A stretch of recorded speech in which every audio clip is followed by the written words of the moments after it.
Hey there, and welcome to No Recipe Required. Hope you're doing well. Tonight is pork chop night. I'm gonna go ahead and grill it. I've actually got the pork chop brining right now. We're going to finish it off on the grill or cook it on the grill, get a nice crispy crust to it, and then I'm gonna serve it actually with a little mango salsa. It's really delicious. Let's get to it. Okay, let's get started on our mango salsa. I've got a pan here that is slightly too hot, so I'm going to turn the heat down, but we're not going to let that stop us. Smoking, you don't really need to smoke on most vegetables. Here I've got some onion, some garlic, and some red jalapeno pepper that I just coarsely chopped. Now, for this dish, we're going to blend it at the end. So I'm not particularly concerned about the shape or the niceness of the cut. I just really want to get it in there, sauteed, and sweat it off. Add a little bit of salt and pepper. And I'm not looking for much caramelization or color on these vegetables. I really just want to soften them, which is why I turn the heat down. Once they do soften, we're going to come back, we're going to add our mango directly to the pan. So guys, I forgot to add one little ingredient that is totally optional, but I think very tasty. That was just like half a strip of finely diced bacon. And you know, normally I would saute that bacon off first and get it nice and crispy, but I forgot it. It doesn't mean we can't include it. I'm just going to put it in, let it render out with the vegetables. It'll never really get crunchy this way because the moisture in the vegetables will keep it from doing so. But since we're going to blend all this together, it doesn't really matter. It'll be just fine. So I'm going to add that in, let that go for another 5 to 10 minutes or so. Get the vegetables nice and soft, get that bacon rendered out, and then we'll add our mango in. Okay, all my vegetables now are nice and soft. I've got a little bit of color there, which is fine. But like I said, I'm not looking for a caramelization. Once these vegetables are soft, I'm going to add in my mango. I've got a full diced up mango here. And again, it doesn't have to be super neatly chopped. You do want to make sure that piece had a little bit of skin on it. You want to make sure you don't get any mango skin in there. You do want to get it tossed in there. We're going to season it again with a little bit of salt. And I'm going to just let this cook for another 5 to 10 minutes or so and let the mango get soft and broken down a little bit. And then we're going to move all of this over to a blender and make our sauce. Okay, my mango's been going now for about 10 minutes. And what you're looking for is to get it nice and soft.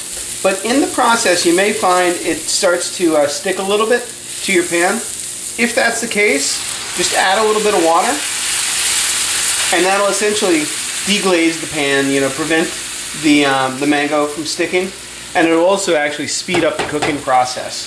Like I said, probably more than 5 minutes, probably 10 to 15 minutes. You're really looking to get the mango just nice and soft, which I think I'm just a couple minutes away. Once this water reduces a little bit, we'll be done. We'll be ready to blend. Okay, that water's evaporated. Probably total cooking time of 15 minutes with the mango in there. It's longer if you include that bacon and garlic and red onion pepper. So once that mango is soft, it's more important to get it soft than a specific cooking time. I'm going to go ahead and just load it up in my blender, and once I get it done here, we'll go over and mix it all together. Okay, so I've got my mango, which is soft now after cooking, in my bowl. Chances are you're going to need a little bit more liquid to get things going. So what I've got here is some chicken stock.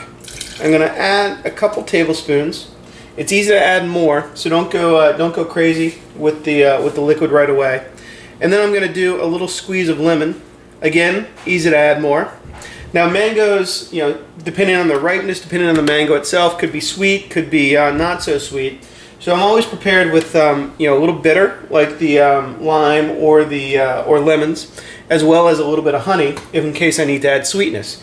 We won't really know until we get a taste. So let's go ahead and blend this. With hot liquids, you'd be very careful. These are hot. If you just go, it could kind of explode all over you. So make sure you get a good grip on top and just very easily pulse it until you get things going. Okay, so I got mine going with just the liquid that I added in there. But I know this is a little thicker than I want my sauce. But I figured before I add more, we'll give it a taste. And this one it's nice. It's actually a little bit hot in terms of spice, and not quite as sweet as I want it. So I am going to add about a tablespoon of honey, and I'm also going to hit it with another little bit of that lime juice. Now to thin it out, we'll add a little bit more of our chicken stock, and let's blend it up again. Okay, after doing our final blend, I was happy with the consistency. I'm going to add just a touch more salt to it. And the sauce is essentially done now. Everything is nicely blended. You want to make sure you go long enough to make sure it's smooth. Okay, for our grilled pork chops, or cumin-scented grilled pork chops, I've brined them for about 5 or 6 hours. I always like to brine my pork, but you know, if you don't have the time or you don't have the inclination, you can certainly do this recipe without brining them. Once I get them coated with a little bit of olive oil, we're going to season them with some salt and some black pepper. Oops, some black pepper. And we're going to do this on both sides, but we're going to do our cumin as well.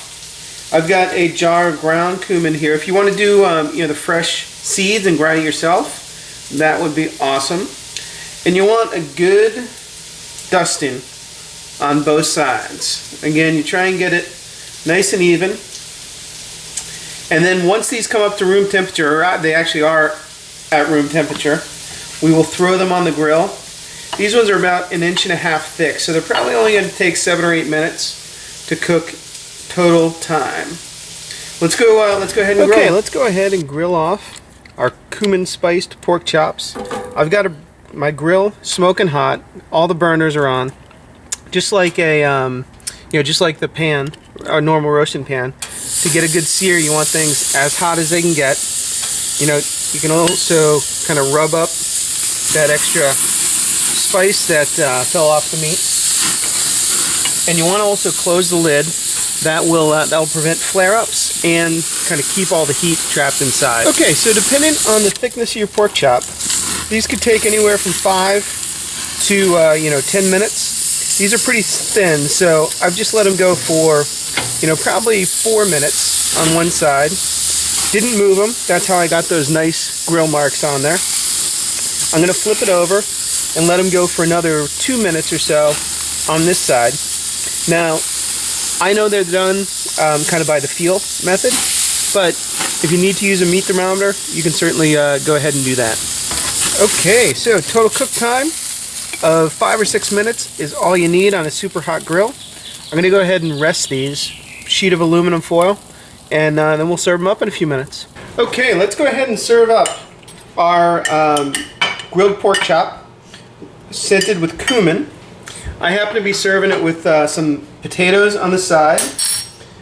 We're going to take that chop, lay it right on the top there. And then I'm also serving a little mango salsa, or mango sauce with this that we made earlier. We give that a little stir. Now, this is a pretty thick and rich sauce, so I'm not just going to lather it all over the place. I'm going to do just a little drizzle around the plate and let people, or let my guests, just kind of dig in on their own and move that sauce into the meat as they want. There's your pork chop, grilled with cumin and mango salsa. I'll see you next time on No Recipe Required.